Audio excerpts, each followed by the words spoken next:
All right, let's do it. Hello, everybody. Welcome to Reddit Roast number 34. Mal, good to see you again. Hello, Sam. Awesome. Today we've got some classic dilemmas, some classic issues that MBA applicants face. Firstly, we've got an incredibly international bunch. I think we have a West African, a Pakistani, an Egyptian, someone from Hong Kong, South American, and an Indian as well. So a massive broad range of applicants, all with slightly different cultural nuances to their profile. Super interesting. We have some applicants with a really high GPA and a really bad GMAT or GRE. And we have applicants who are the other way around. So we're going to judge how the schools see that. We have someone who doesn't seem to ever want to leave university. They've got an undergrad, a master's, and a PhD, and now they're thinking about doing an MBA. Should they do that? Is that a wise move? We'll talk about it. And then in MBA world, they talk about poets and they talk about quants. And we've got a classic case of a poet who's really, really struggling with the quant side of the MBA applications. And we'll talk about what they can do. So, Mal, should we dive into the first profile? Yes, let's do that. All right, profile number one, round two applicant. Please give feedback on my profile and goals and let me know if it's worthwhile to apply to any other school. My goal is to get into equity research. I know an MBA isn't a common method to do it, but the job market here in Hong Kong, so the applicant is from Hong Kong, is very language dependent, and I don't have the Chinese proficiency. Going to be applying to CBS in round two is a reapplicant. I see didn't get in last year. Weak essay, not a great GMAT, had a 710 on the old version. Let's get into the demographics. 29 male, ethnically Pakistani, but grew up in Hong Kong. Academics, Bachelor of Science in Economics with a 2.98 GPA. A bit low there. CFA charter holder and the GMAT focus score, very good score of 725. Work experience, a year and a half as a fund accounting assistant, then 3 years as a portfolio analyst and in equity research at a startup, and 3 years in fund investment analysis. Extracurriculars, volunteering for helping disadvantaged people with CV and job interview skills at a foundation, and a dog rescue volunteer. Target school, like they said earlier, was CBS for the value investing program. What do you think, Sam? All right, let's dive into it. First, academics, right? 2.98 US state school. Nah. It's not a train wreck. But it's not ideal either. I like to pull up Booth's class profile at this point and show that their GPA range, bottom end of their GPA is 2.5. So it can be done with a 2.98, but it's already a bit of a headwind. But it is offset by that 725 GMAT focus, which is equivalent to about a 770 in the old test. So really, really high GMAT focus score there, and a CFA, which doesn't do any harm either. Some schools like that more than others. Some schools have a box for it that OP is going to be able to tick, and that is going to help them on the academic side. So academics, weak GPA, strong GMAT. Demographic, Pakistan in Hong Kong, I'd say that's fairly neutral, but then a male in finance is maybe a bit ORM. The big thing here is that I count like 7 and a bit years of work experience here, 7.5 years of work experience. That might be more like 8.5 years at matriculation. OP is going to be old on the program, like probably early mid 30s even. It's going to be really important that you demonstrate what you bring to the program from that experience, OP, particularly management experience that they're going to want to really going to want to see. Now, extracurriculars, look, this sort of helping disadvantaged people with CV and interview, like, okay, it's been done at a foundation, which makes it more credible, but generally, like every Tom, Dick, and Harry has done some sort of helping underprivileged people with job interview and CV stuff. Makes friend to say, hey, Sam, I need your help revamping my resume. And then you do it. And then boom, you've got an extracurricular. Like it's not really that strong. But the dog rescue volunteer, I love that. I can imagine a really heart-wrenching story of rescuing a puppy from a sewer and like revolt putting that into your motivations essay somehow. Like there's definitely a nice extracurricular story with that one. On the professional side, so equity research is interesting. So I come at this from an former equity research sales. I did a stint in equity research sales. So I work very closely with equity research analysts. And so I'm coming from this from a perspective of a lot of it is going to come down to the branding associated with this work. So if you're coming at it from the sell side, in other words, from an investment bank, it comes down to like the bulge bracket bank branding, and there's a lot of snobbery and sort of tiers over which banks are better than others. Or if you're coming at it from the buy side, in other words, the actual funds that are running the money, that is again comes down to branding and especially AUM. And I worry a little bit that OP's experience on that side is at a startup, which means they probably don't have that branding associated with their profile. So that might be a bit of a concern. But nevertheless, solid professional experience, I think, and some clear, good progress in the career there. In terms, I think we said the goals were equity research, basically the same as what OP's been doing, I think, right? There's some equity research in here and then wants to become an equity research analyst. I think the key is that going into the buy side or the sell side? In other words, into a bank or to a big fund?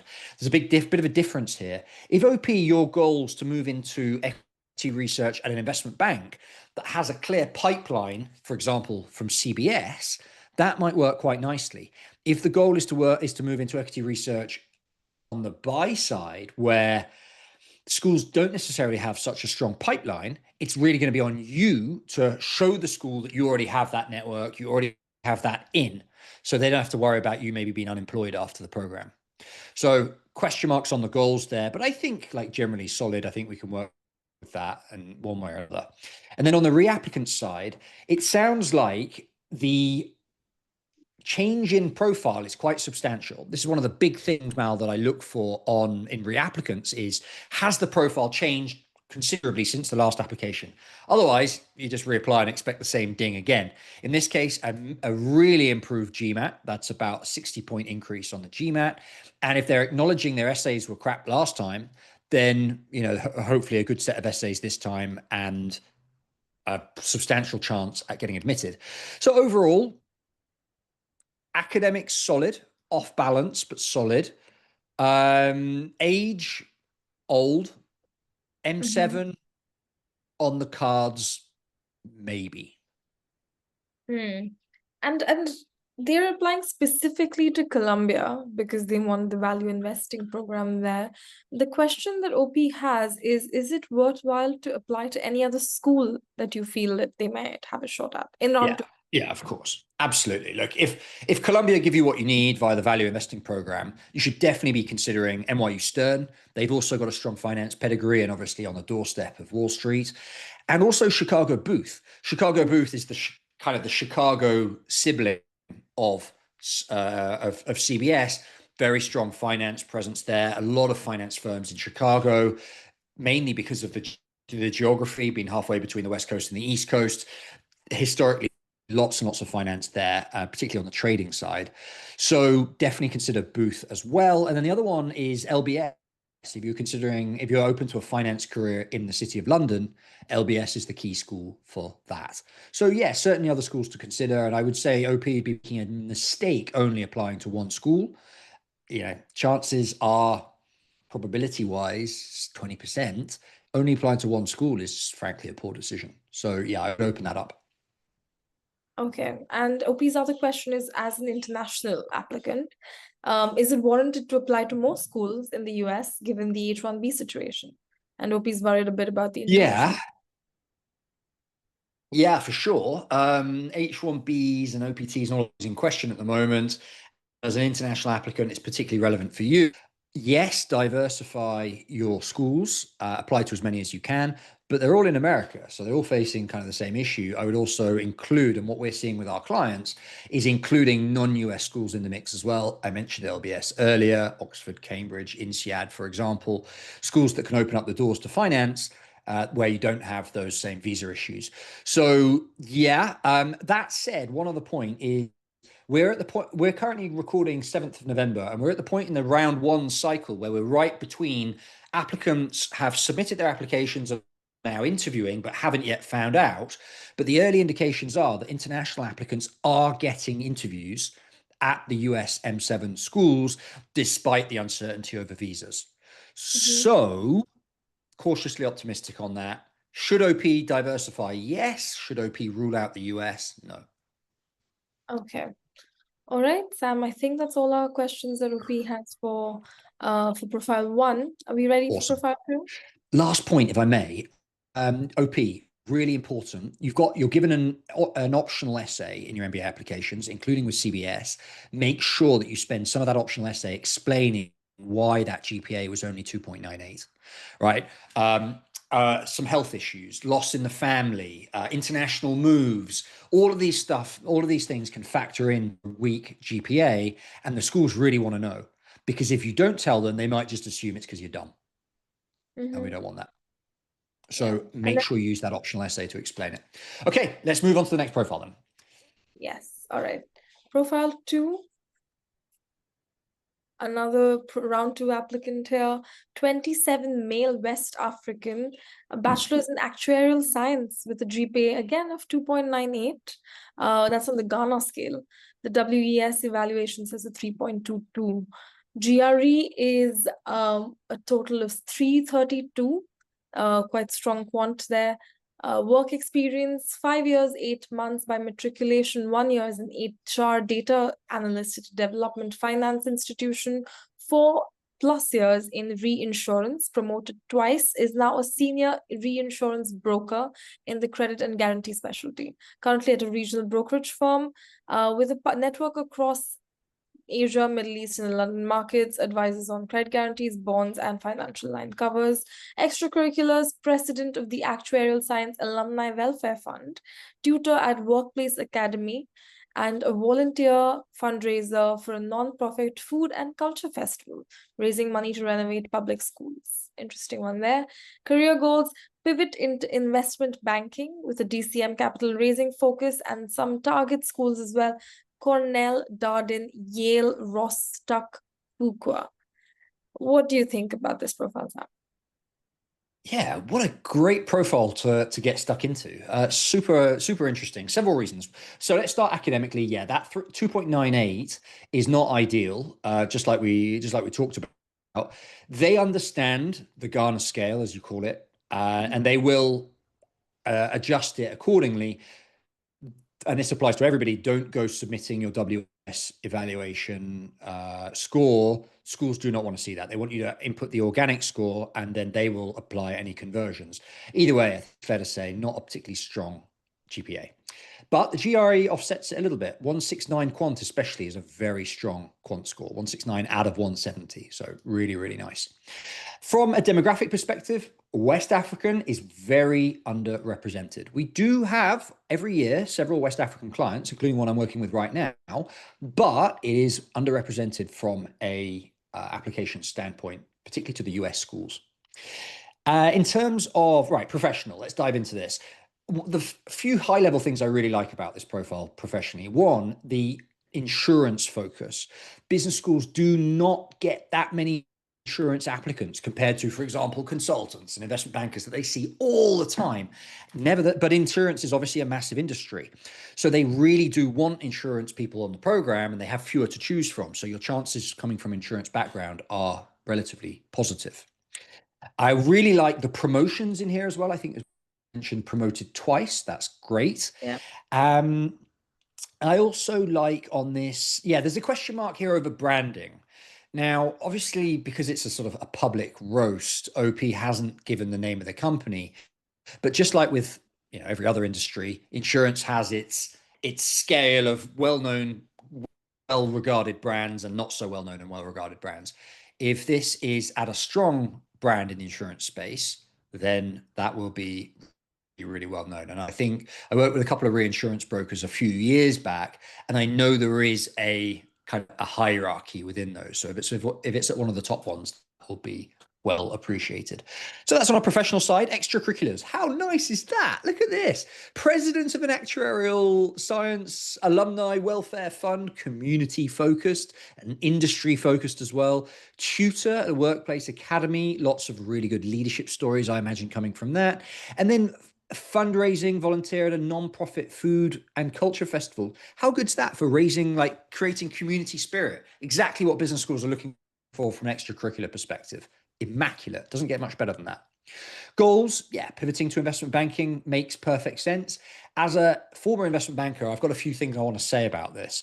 The first, okay, so it does make sense broadly. Insurance to IBD, yeah, they get that. But let's narrow down where in IBD. You've started talking about DCM and capital raising focus, and I really, really like that. I would encourage you to be as specific as you possibly can. If it's DCM, why is it DCM? You're good at financial valuations. You've been involved in fixed income markets in the past. I want to hear it. Maybe there's an insurance fixed income link to DCM. I'm not sure, but that's the kind of thing they want to hear. Capital raising, that might make sense given some of the extracurriculars, especially, the fundraising aspect there. So good career goals, just be as specific as you possibly can, OP, and I think you'll be onto something. So overall, solid profile. I'm quite excited about it. Mm-hmm. And those target schools, what do you think OP's chances are there? I think they're solid. I think OP should be considering an M7. I don't see any M7s in there. Yeah, as far as I see, very much T15s. Cornell is a good one. Cornell is a very finance, has a strong pathway into finance, and relative proximity to New York as well. So Cornell is definitely a good fit. I would I'd throw some M7s in the mix. I think OP should definitely be considering application to Booth. Again, finance focus, M7. I think they'd like the quant score there as well on the GRE. So I think Booth should be in the mix. And there's also, I think, a data science, data analyst. So Booth have this idea of data-driven decision making, this ethos, and you show the kind of fit with that ethos as well. So I definitely think Booth should be in the mix. And I would also say that I'm surprised not to see Stern in that list, right? Kind of in the same high T15, T10 bucket, New York, proximity to Wall Street. I think that should be in there. I think NYU Stern should be in there as well. Okay. And I see that OP's asked for advice on how to further strengthen my candidature. So do you have any advice for OP? Yeah, it's an Round two. easy one. Really easy one. Look, GRE's done. If you've got your strong GRE, that's in the bag. Extracurriculars are already amazing, right? Often at this point we say, go and strengthen your extracurriculars, but they're amazing already. So get down to the application, right? You've got 2 months. Focus on essays and recommendations. Obviously resume, but I think resume is probably under control. Essays and LORs. What does that mean? Get that really clear narrative nailed down. Why do you want to break into investment banking? You can't just say money, right? Got to be something intellectual there. Why investment banking? Which roles, especially? You're going to have to research the bulge bracket banks, for example, that you want to join, the ones that have a strong profile in the area you want to join. Long-term goal. No mention of long-term goal right now, but I'd love to see a well thought through long-term goal that plays on both the investment banking short-term goals and on the extracurriculars and the passions that OP has outside of work. So quite a lot of essay work to be doing, and you've got 2 months to get on with it. That's what I'd be focusing on right now. All right. Okay, OP, good luck for your applications in round two. Sam, Yeah, should we do profile 3 now? let's do it. Good luck, OP. Awesome. Next. Profile 3 again, round 2 applicant. This is for Booth specifically. Work experience 6+ years in the UK energy industry. Will have 7 by matriculation. Roles include digitalization consultant, recently promoted to package manager. Education with Cairo, a bachelor's in mechanical engineering, GPA 3.87, GRE 320. 166 quant and quite a low verbal there, 154. Extracurriculars mostly during undergrad, head of the student Union Public Services Committee, professional football player until age 20 and the college football team captain, a community volunteer for the Ramadan Iftar campaigns, and a peer coach who supported students on academic probation. Some questions there, we'll get to those, but in general, what do you think of this profile? Yeah, for sure. I think it looks like the focus is really on whether to take the GRE again. Okay, let's dive in. Academically, yeah, 3.78 is strong, particularly in, sorry, 3.87 is strong, particularly in mechanical engineering. Good GPA. GRE 320, as OP says, is weak, particularly on the verbal side and particularly of M7, like Booth is where you're aiming. Demographic, we don't really know. I'm going to throw a stereotype in there, and I think OP is male, based on lots of sort of male dominated environments in the resume, engineering, energy. I'm not sure, football. Yeah. So anyway, I think OP is probably overrepresented. In terms of professional, so the energy industry where OP is working goes through cycles. Some years we get loads of energy applicants, often because like the oil price is tanked or energy companies are laying off workers. Other times it seems the industry is going well and we don't get many applicants. Right now is more on the latter side. There are not many energy applicants at the moment. So OP is not going to be in a particularly competitive professional bucket this year or this round. I had to research what a package manager does. For anyone interested, it's part of a project manager role. So you manage a package within a project. Apparently, it's an energy industry thing. I hadn't heard of it, but basically that means it's a relatively uncommon role within MBA applications, and that's a good thing for OP. So be sure to explain that. By the way, make sure that gets covered, OP, in your application. So extracurricular wise, now good and not so good here. Like everything that's undergrad related, it's not so exciting. Like why? Because everybody has undergrad extracurriculars, right? You go to class and then you go and play football or you go and play whatever. Like everybody's done that. You don't really stand out there. The community volunteer, that looks more recent and more interesting. Peer coach, again, all it takes is a friend saying, hey, can you help me with my resume? And all of a sudden you're a peer coach. But the community volunteer, that really is an interesting extracurricular. And that's what schools are looking for because they're looking to build a community within the program. So it makes sense. And they like former athletes as well, particularly if you can use that to tell a leadership story, for example, via being college football team captain. So extracurriculars, solid, not exceptional, but solid. Goals, unknown. I don't think we've got a mention of this, but I guess the question is, are you pivoting out of the energy industry or are you looking to stay within it and maybe pivot to something a bit more tangential to what you're doing? Both, I would say, are an option. Just make sure you're not pivoting too far. For example, digitalization consultant in energy to becoming a product manager in retail, for example, tech or whatever it may be. Tech maybe because of the digitalization, but just make sure that pivot's not too far, OP. And then so overall, yeah, solid profile, unique professionally, okay academically. Okay. And speaking of the academic side, OP has a few questions about the GRE. I see in the comments Yeah. that this isn't OP's first attempt. This is OP's second attempt. First attempt was 315. And then I think he's also considering taking it again.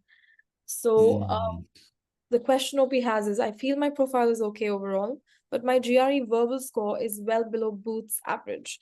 Since round 2 is approaching, I'm debating whether to apply with my current score or retake the GRE. Would appreciate any Yeah. advice. Yeah, okay. Look, it's okay. Clear that 320 is a weak spot in this profile for Booth. We're all agreed on that. If you're super focused on M7, it's definitely something to think about. T15s, T20s, you get away with it. But for M7, it's going to be a bit of an issue. As I say, November the 7th, 2025, as we speak, which means the round two, we're about 2 months away from the deadlines that OP is targeting, right? Within that 2 months. And also, I think we have 7 years of work experience by matriculation, which is also on the older side, right? These schools, these programs of about 4.5 years average work experience. So OP doesn't have the luxury of just pushing this whole thing back a year. So with that context, my advice is yes, take the GRE one more time in November. Try and give yourself the whole of December, if possible, to do the applications, but I would advise take it one more time. Just give it a shot. Just see if you can get that verbal score up a few points. It would really make a difference. Okay. And about schools, any suggestions in other schools where OP would have a realistic shot at admission? Yeah, I mean, I'd be looking at the schools with the other, I mean, basically T15s, T10s that are strong in whatever industry OP is targeting. Mhm. We don't know, I don't think we know exactly what that is, but because we don't have this color around goals, but to be very sort of broad, if finance is the goal focus to be finance, then maybe Cornell, that's kind of a finance focused T15. Stern would also be a good finance focused school. If it's sport, we know Duke, for example, have strong sport pedigree. Mhm. That would be the kind of level to be aiming at. Um, that's roughly what I would be considering. There's also a factor here, just to throw in a bit of a curveball, which is the OP is in the UK energy industry. We know the UK schools are actively trying to bring up their UK representation. So Oxbridge, LBS could be on the cards as well, maybe safer options. If that's appealing to OP's personal situation, I don't know. Mhm. All right. Great. I think we've covered everything for OP. Sam, are you ready to move on? Yeah, let's do it. Absolutely. Okay. There you go. All right. Profile 4. Chances at T15, Frankfurt, LBS, and Mannheim. All right. So my background is a bit uh more academic in nature compared to traditional MBA profile. Could this be a differentiator? We'll see. All right. This is a 27-year-old male Indian applicant, 3 degrees there, quite a lot. Bachelor's in agriculture, 7.92 GPA on 10, master's in environment management, 8.32 on 10, and a PhD in disaster mitigation and management at IIT, which OP is currently pursuing and will discontinue if he gets admission to an MBA. Work experience and internships, a few there. Freelance researcher, 1 year, 3 projects, all on environment and biodiversity related. Researcher during the PhD, because he's getting paid, it can be considered as work experience. A year and a half with 2 projects, again on climate change and climate related risks. Data analyst, an internship for 6 months, and OP also worked as a strategic advisor in a small private company handling projects on reforestation, carbon offsetting, and climate action. There's 6 months full time and a year and a half part time.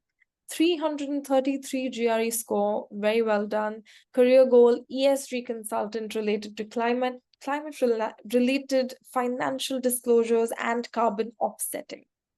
Some additional information in there, 4 peer-reviewed papers, some 10 certifications, the UGC NET, which is an Indian examination for educational, to gain entry to educational institutions in environmental science and disaster management. OP also is a bird watcher and conservation volunteer, and the head of extension and outreach club at college. What's your quite a bit to take in there, Sam? What's your read on all of this? Yeah. Well, let's start academically because OP is an academic for sure. Um, I think, look, I mean, the key grade that they care about is the undergrad because everybody has an undergrad at MBA. So that's what they get ranked on and compared on. 3.9, sorry, 7.92 is solid there. We don't know what kind of school OP came from undergrad. If it's, for example, an IIT, one of the top IITs, then that's obviously going to count in their favor. I think if it was, we would know because OP specified IIT for the PhD. In terms of the GRE 333. as you said, is very, very strong, particularly that 170 quant score. That's really, really nice work. The big question mark, well, okay, we'll talk about it later, but there's also this PhD in there, or ongoing PhD and a master's. We'll talk about whether that's going to be a positive, but basically, it depends on this line here about whether that gets discontinued, continued, and what the motivation is for wanting to pivot from a PhD at an IIT, which you've got into, which is quite good work, to go and do an MBA. So there's a big motivation question there. But look, overall, academics definitely solid. Demographic, Indian male, certainly overrepresented. Professional. Now, this is a sort of bit of a question. There is a line here saying, I was told that since I'm getting paid in my PhD, it can be considered as work experience. Yeah, if it's full-time paid work, it can be considered as work experience.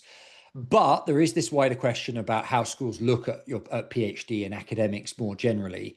And basically, the answer to that is not especially favorably. There are lots of programs within an MBA, within a university, where they really appreciate good academics, masters experience, etc., etc. An MBA is not one of them.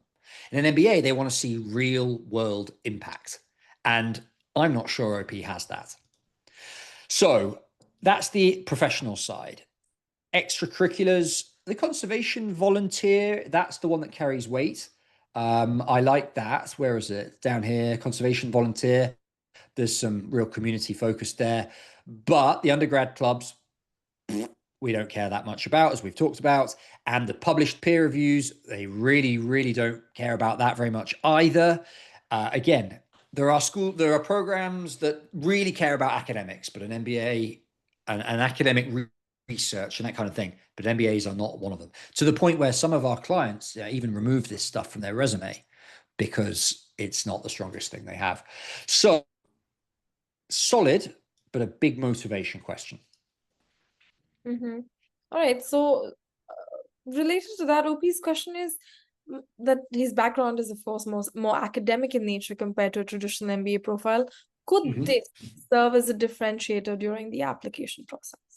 Not really. I mean, maybe in a bad way, right?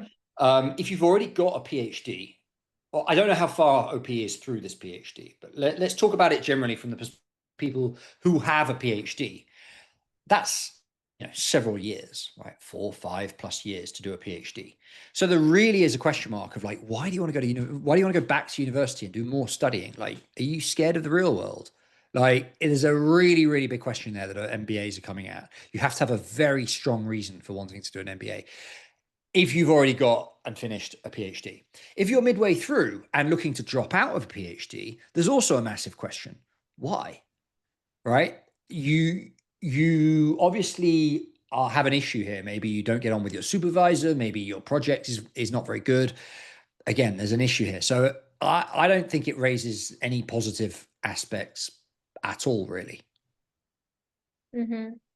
Okay. And so given that OP's motivation isn't very clear, realistically, which schools should he target and what are his chances of getting in?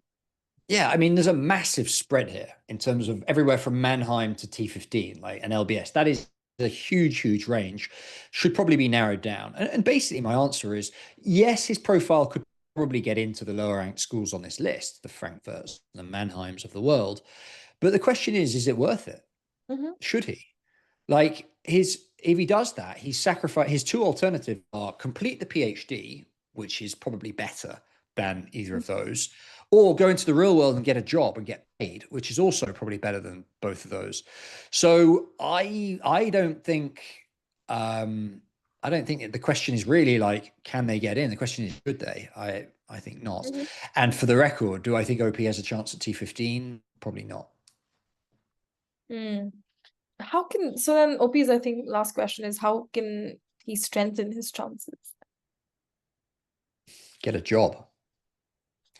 Get a job, get work in the private sector that's making impact. It's a master's of business administration. You need experience in business. Yeah. Okay. OP, I think that's giving you a bit to think about right there. Sam, should we move on to the next one? Yeah, let's do it. All right. Profile number 5, our final profile for the day, sort of freaking out. Where do I spend my time? Okay, so OP is applying fall of next year for the fall 2027 start date. But also really trying to think about where she really needs to focus her time to not burn herself out. Female from America with a US citizenship, went to a top 5 undergrad. In the comments, I see that is Northwestern, and the degree is in History and International Relations, a double major, with a 3.92 GPA. That's excellent. Graduated and worked at an MBB for 2 years, now working in the sports and sports entertainment industry. Test taking. I am so incredibly bad at test taking. Had to take the ACT 4 times in high school. Struggle with quant fundamentals and high pressure math. So OP started prepping for the GRE, and it's a lot. She says, I've been chipping away at studying for some weeks now, and I feel like I'm really grinding my gears, and I'm constantly freaking myself out that I won't be able to attain the scores I need. So the very first I'm going in blind GRE result I got was a 147 on quant and a 158 on verbal. That's, I think, a 305. But yeah, but with a lot of strategy and vocab prep, OP is hoping she'll be okay. Goals: any top 10 MBA program, particularly GSB, London, LBS, Kellogg, and NYU. Wants to continue to work in sport and in the sport and entertainment industry post the MBA, focusing on strategy and revenue, particularly things like international strategy and development for sports leagues, like currently the NBA in Africa expansion. Some questions there, we'll get to them. Overall, what's your read on OP's profile? Yeah, I mean, academically from an undergrad side, 3.92 from Northwestern. It's that's pretty nice. Definitely the question is obviously about this GRE and OP struggling with that. And also not only the score, but also the psychological pressure involved in test taking, which is not to be disregarded. It's a real thing. That's why the GRE and GMAT exist, to test that grit and that resilience. So we'll talk about that. I would say if OP comes in with a score in the 315 or so, then there is a conversation to be had. Let's see where that ends up. But academic, yeah, it comes down to theory for sure. Demographic, very, very underrepresented. Female from South America with US citizenship, about as good as it gets in the world of MBA applications.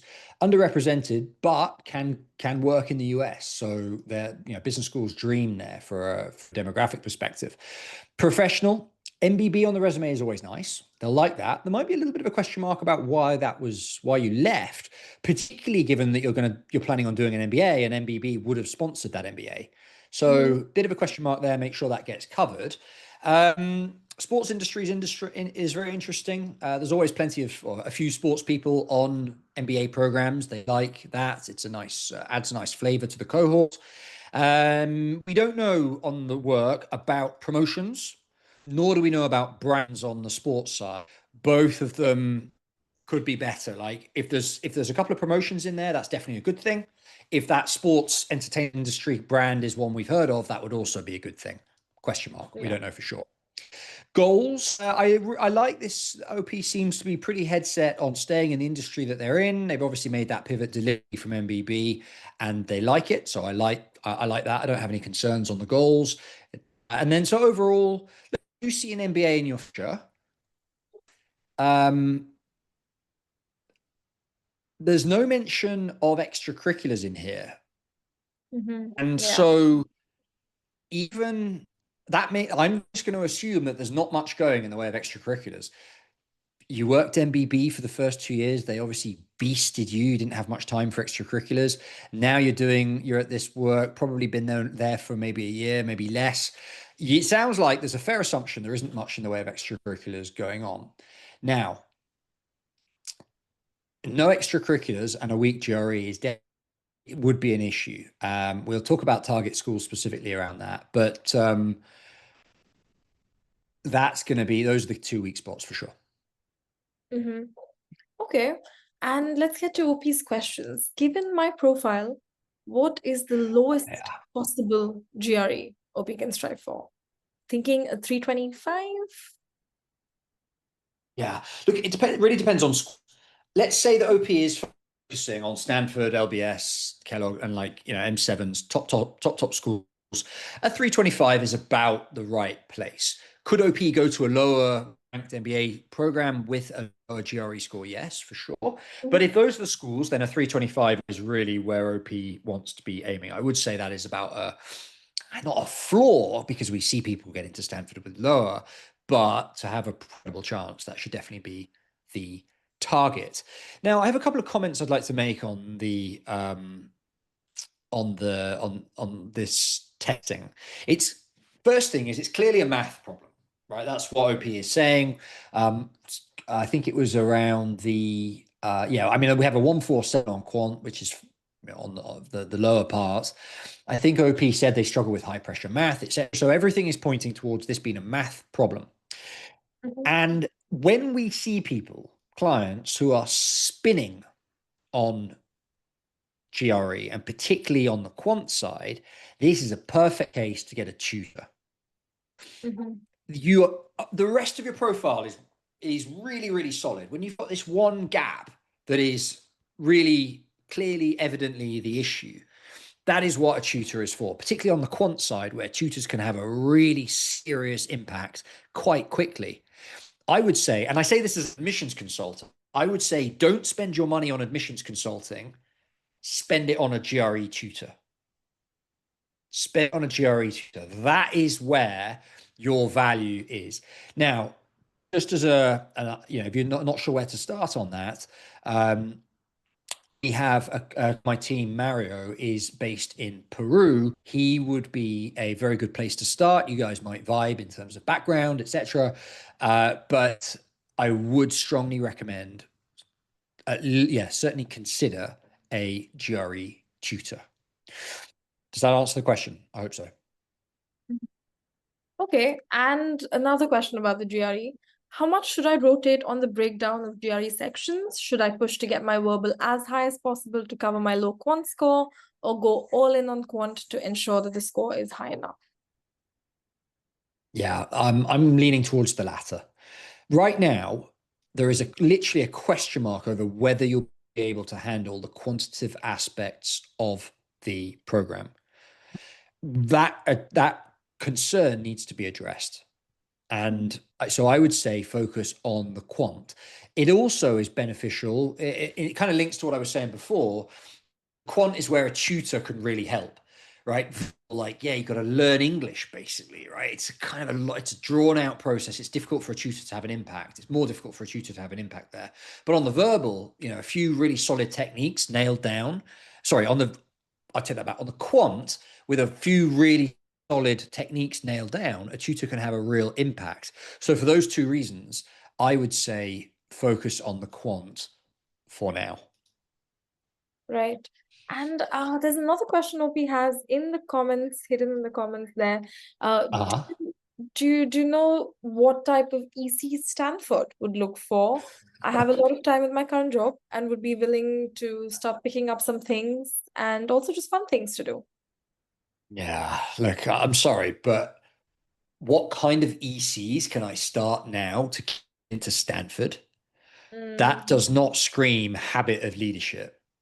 mhm. We're currently 7th of November. OP would have 2 months of Yeah. extracurriculars. Stanford are going to see right through that. Now, to give you context, the people that we've worked with who've got into Stanford, sorry, go on. Sam, I think OP is applying next year. So, Next year. Okay, yeah. fair point. So OP has a year. Still, it, it's not a Mm, good look. It's not a good sign. OP could start an extracurricular now and have a massive impact in 1 year. But my suspicion is that OP's sort of habit of leadership is not there. For example, there was no mention even of undergrad yeah. extracurriculars, which means that anything taken on now, there's still going to be a question of, okay, where was your habit of leadership during undergrad? Mhm. So for me, all of the signs are pointing towards forget about Stanford. There's no last minute extracurricular that's going to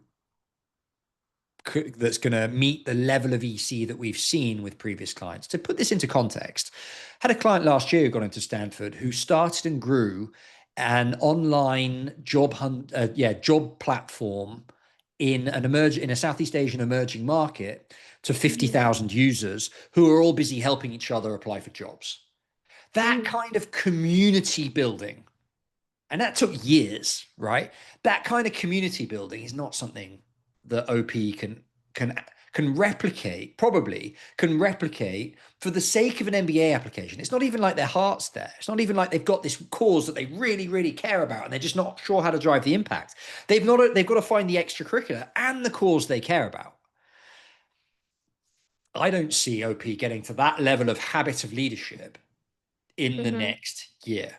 Particularly, add as well to that I don't see any mention of management experience or community building within the work environment either. Again, the MBB people that we see get into Harvard and Stanford have got leadership responsibilities within their cohort in MBB, right? Leader of the business analysts at McKinsey, for example, is a classic HBS indicator. I don't see anything like that here. So I'm going to go out on a limb and say OP should probably be focusing on, bottom end of the M7, not Stanford. But if OP had to pick up something now, what do you recommend OP can pick up at work, outside, in the community?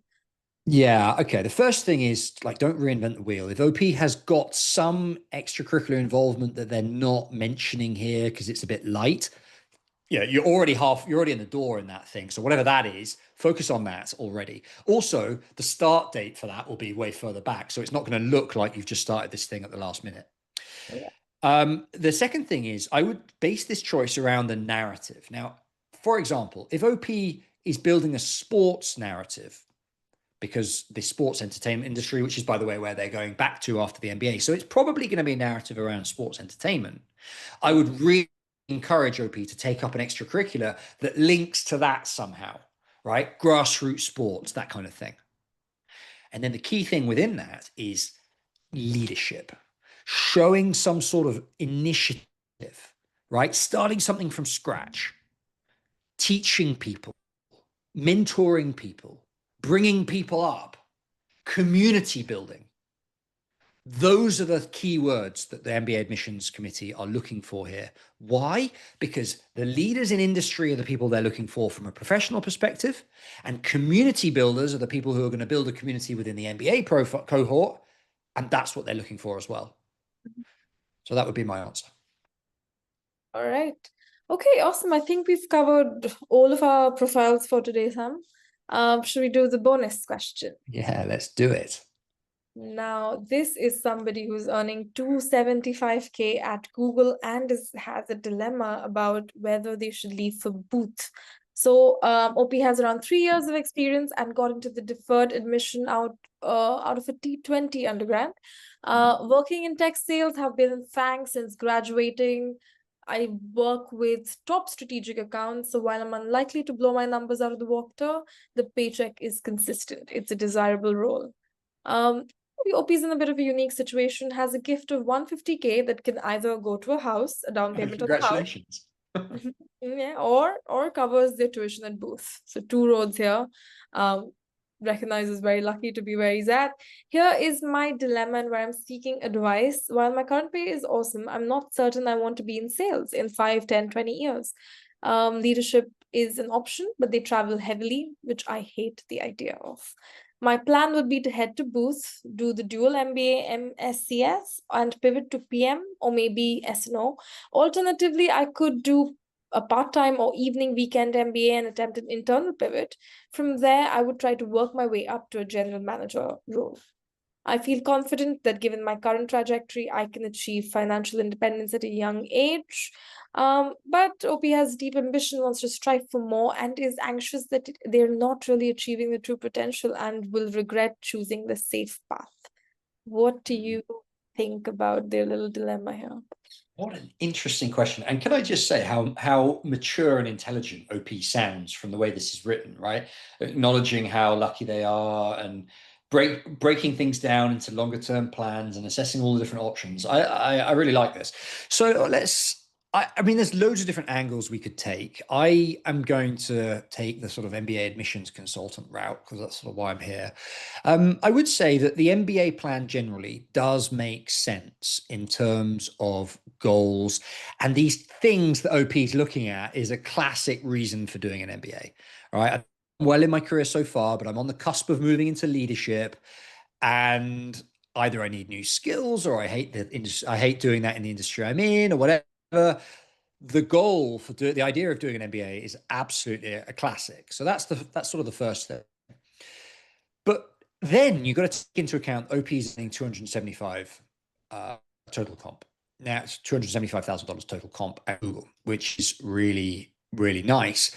For me, the question depends on, does the role have legs in the next 2 or 3 years? The industry that OP's in is being absolutely transformed by AI at the moment.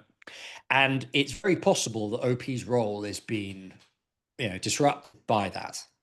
So basically, my advice here would be make hay while the role exists and use the MBA as your life when the role doesn't exist. I can't, in good conscience, advise OP to leave a 275K role to go and do an MBA now, if that role could continue for 3 more years, particularly given that OP is only 3 years out of undergrad. In other words, OP's chances of getting into a top MBA are not falling right now. They're not over the hill. Average of these top programs is 4.5, 5 years of work experience. So OP could easily keep going for a couple more years in this role, earn 275K a year, earn another $500,000, and then go and do the MBA with an even better profile. So there's definitely no rush. So I would say doing an MBA is definitely the right thing to do, but only when the days are numbered for this role. Yeah.